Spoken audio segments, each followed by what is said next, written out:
2 3 4 1 2 3 4 1 2 3 4 2 3 4 ನಂತರ ಈಗ ವಿಭಾಗವನ್ನು ಮಾಡಬೇಕು 4 4 ಮಾತ್ರ ಏನಾಗಿ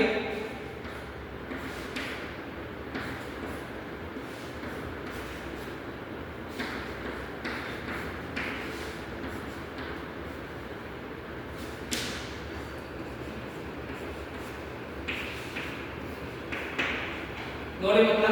ಲಘುಗುರು ಹಾಕಿದ್ರೆ 1 ಅಂಕ ಸಿಗುತ್ತೆ ಲಘುಗುರುನ ಹಾಕಿದ್ರೆ 1 ಅಂಕ ನಂತರ ಈ ಒಂದು ವಿಭಾಗವನ್ನ ಮಾಡಿ ಮಾತ್ರೆಗಳ ಹೆಸರನ್ನ ಬರೆದ್ರೆ 1 ಅಂಕ 2 ನಂಬರ್ ಆಯ್ತು ಇನ್ನೊಂದು ಅಂಕ ಏನು ಬರುತ್ತೆ ಸರ್ ಅಂತಂದ್ರೆ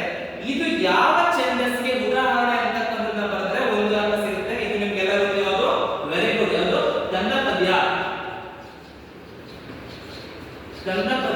ಉದಾಹರಣೆ ಇದೆ ನಂತರ ಎಷ್ಟು ಸಾಲ ಇದೆ ಇಲ್ಲಿ 12 ಮಾತ್ರೆಗಳಿದೆ ಇಲ್ಲಿ ಬರೀ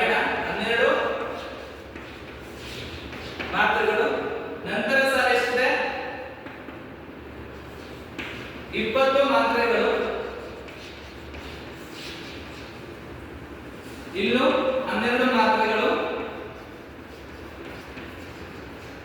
ಇಲ್ಲೆಷ್ಟಿದೆ 20 ಮಾತ್ರೆಗಳು. ಆದ್ದರಿಂದ ಇದು ಕಂದ ಪದ್ಯಕ್ಕೆ ಉದಾಹರಣೆಯಾಗಿರ್ತಕ್ಕಂಥ ಒಂದು ಪದ್ಯ ಭಾಗವಾಗಿದೆ. ನೆಕ್ಸ್ಟ್ ತರಗತಿಯಲ್ಲಿ ವಾರ್ಧಕ ಷಟ್ಪದಿ, ಭಾಮಿನಿ ಷಟ್ಪದಿ ಮತ್ತೆ ಖ್ಯಾತ